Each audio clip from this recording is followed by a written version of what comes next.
you very much. What's up, guys? I want to welcome Doublelift and Aframu now to the desk. You guys were pretty much in command and control the entire game, it seemed. Talk to me, I guess, about the fact that we have a lot of new rosters now in the LCS fighting up against now Wild Turtle and Glebe.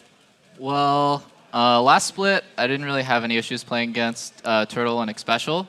And I felt like them and C9's bot lane were like really strong, but then C9's bot lane had just started pulling ahead relative to TSM's. And then now, Glebe is not a spectacular laner. Like, Xpecial hits all his hooks, and he's just actually, he has like good lane presence, but I think Glebe and Turtle are a lot weaker than him and Xpecial were. So I'm especially like not scared to 2v2 them. And they were playing a really weak lane, Cog Leona. I don't know what they were thinking to try to 2v2 us. It's kind of silly. So talk to me about the Leona pick, because so far every time I've seen you play, Alistair was into Leona, but also every time you happen to have an Orianna on your team. Did you like see this coming a while in advance, or you're just like, Orianna's good, and then you're like, oh great, I get the engage combo? No, we pre-planned this before coming up against TSM. We know what we wanted to play, and we had all the counters ready, and we were prepared to play against them. Yeah, and Doublelift, you actually mentioned there wanting the 2v2 and how TSM did that. Just kind of walk me through the early game and how you guys knew that you would meet up with them 2v2 or Afro. Well, we warded early, and originally we were like, there's no way they're not going to 2v1 with Cog Leona. So like in my mind, I was like, yeah, we're just going to 2v1. Lulu's going to come down eventually to try to pick up some farm, but it's just going to be standard 2v1. But we saw Cog show on a ward. He was like bleaching blue or something for Amazing, and I was like, wow, they actually want to fight us 2v2. Like, that's kind of dumb. So yeah, we ended up playing against them, and I think we're better in lane, and we also had the better matchup, in my opinion, because Cog is kind of weak early. And I was ahead by like 50 or 60 CS the whole game. Yeah, I actually have a curiosity out from you. Speaking of Kog'Maw lanes, when I typically see him paired with a guy like Nami. Nami's been kind of coming back. I know she wasn't in this game, but like, why is it that Nami's kind of coming back in a competitive? Nami is very, very good, especially with the lifesteal nerf runes, they got nerfed. So sustain is that much more important. Plus, Nami also has 2 knockups for Yasuo, so you can also run that comp as well. And in lane, Nami is pretty much a lane dominator, as you see SKT run Vayne Nami as well, and it just crushes lane. And it's also really good for Kog'Maw, and he doesn't have to run lifesteal runes, so you can just run full attack speed, which I think what Turtle ran that game, but they didn't have sustain. And yeah, but they should have probably picked Nami that game instead of playing Leona, where they go all in with Kog'Maw, who's just immobile, range carry, and you can't really back up your support when he goes in. Yeah, and you guys punished that a little bit in the middle of the game. It looked like a close game as far as the gold is concerned, with Darius getting a few kills top, you being ahead in CS and bottom lane. Let's actually pull up this clip. It was a mid-game team fight. You guys did the cow ball combo. Talk me through when you saw this play and how you executed it. I think LeBlanc was coming from bottom right now, and I was like, Link, you got ball, I have flash, let's do this. And he was like, okay, man, here you go.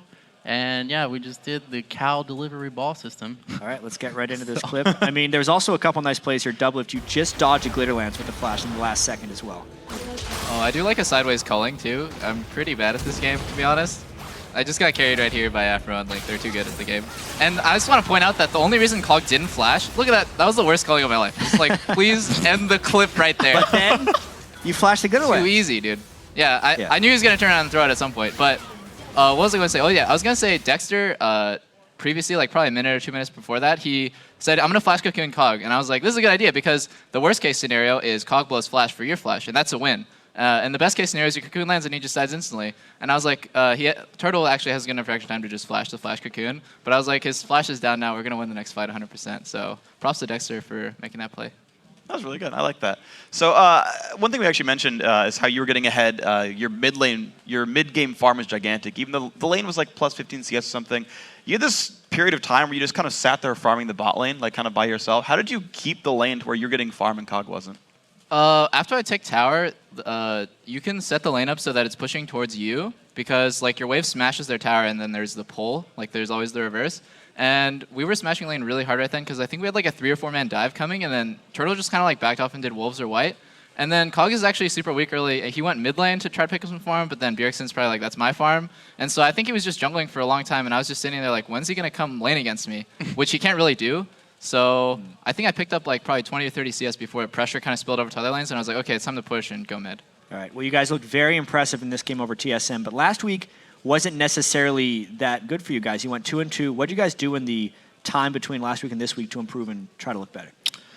I think we changed roles in the team, and for some reason I was doing picks at the start when I was really confused and stuff like that. I'm like, okay, what should we pick here, guys? And then we swapped it back for last split where Link was doing draft in charge of that stuff, and I was just doing win conditions and then objective calls and stuff like that. And we just changed it back, so it's going a lot better now.